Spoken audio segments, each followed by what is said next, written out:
लक्षात आहे त्याचं कारण फक्त इतकंच आहे, तुमचा दृष्टिकोन, तुमचा उद्देश आणि तुमची भूमिका ही सर्वात जास्त महत्वाची आहे. आणि म्हणून विद्यार्थी मित्र हो, तुम्हाला सुद्धा तुमच्या आयुष्यामध्ये यशस्वी व्हायचं असेल, सक्सेस मिळवायचं असेल तर एक गोष्ट करा, जिथं शिकताय तिथं प्रामाणिकपणे शिका. जे अज्ञान आहे ते स्पष्ट व्यक्त करा आणि शिकण्याचा प्रयत्न करा. मी आवर्जून आपल्या सगळ्यांना सांगेन की विद्यार्थी मित्र या स्पर्धा परीक्षा ह्या चकवा देणार असतात. बऱ्याच वेळा प्रश्न फिरवून विचारला जातो, आम्ही नेमकं तिथंच गोंधळतो. राष्ट्रपती कोण, पंतप्रधान कोण, मुख्यमंत्री कोण, आणि मग आमचं डोकं असं चालतं, राष्ट्रपतीच्या ठिकाणी मुख्यमंत्री लिहितो, मुख्यमंत्र्याच्या ठिकाणी राष्ट्रपती लिहितो. बरं आपलं ते चुकतंय पण शेजारचं बी चुकवतंय. का? आमचं लक्ष असतं, आम्हाला माहिती असते पण अस्पष्ट पद्धतीची असते, म्हणून या प्रश्नाची उत्तरं चुकतात.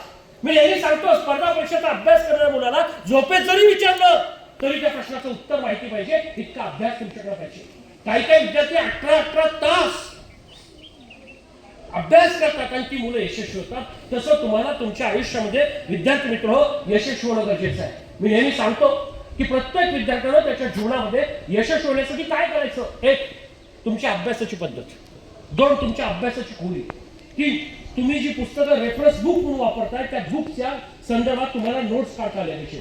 मी वक्ता म्हणून तुमच्यासमोर व्याख्यान देतोय, पण हे व्याख्यान देण्यासाठी मी 8 दिवस अगोदर तयारी करतो, मग मी व्याख्यानाला जातो.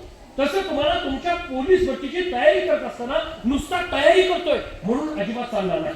मी अनेक विद्यार्थी कोल्हापूर, पश्चिम महाराष्ट्रात बघतो, मी एमपीसीचा अभ्यास करतोय, डाव्या बाजूला ठोकळा आणि डोकं बी ठोकळा. नाही, ते पुस्तकाचं ज्ञान डोक्यात आलं पाहिजे, डोक्यातलं ज्ञान हे पेपरमध्ये उतरलं पाहिजे, तर ते खऱ्या अर्थानं तुम्हाला यश मिळेल.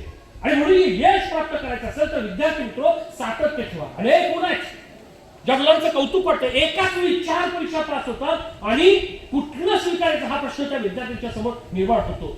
या सभागृहात काही मुलं अशी टॅलेंट असतील, आहेत, मला विश्वास आहे तुमच्यातून उद्याचा निर्माण होऊ शकतो. तुमच्यातून उद्याचा कलेक्टर, IAS, IPS, IRS होऊ शकतो.